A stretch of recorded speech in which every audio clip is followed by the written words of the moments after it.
Assalamualaikum warahmatullahi wabarakatuh. Halo teman-teman yang ada di rumah semuanya. Jumpa lagi dengan Bunda Siti. Hari ini Bunda mau mencocok dengan gambar kapal api. Sebelum kita menggunakan gambar ini, kita siapkan bahan-bahannya terlebih dahulu ya teman-teman ya.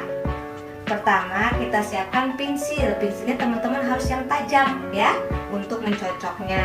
Dan teman-teman menyediakan alasnya, bisa menggunakan busa ataupun spons pencuci piring. Nah Bunda mempunyai busa.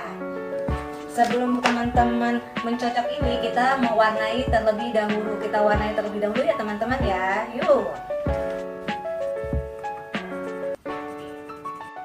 Setelah teman-teman warnai gambar kapalnya, kita mencocok menggunakan pensil sesuai dengan titik hitamnya yang ada di gambar kapal.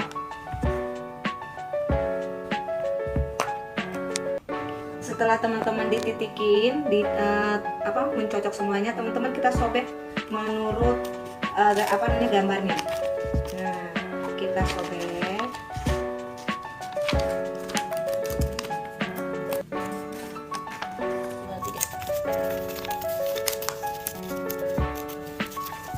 Setelah teman-teman ini sudah disobek, teman-teman dilem lalu ditempel di buku merekat ya teman-teman ya.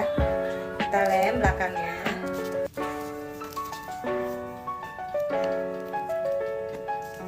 Lalu kita tempel di buku merekat yang kosong.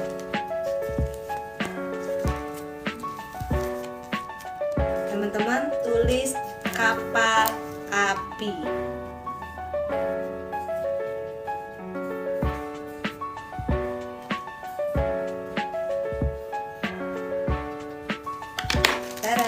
Jadi deh. Terima kasih teman-teman, selamat mengerjakan. Assalamualaikum warahmatullahi wabarakatuh.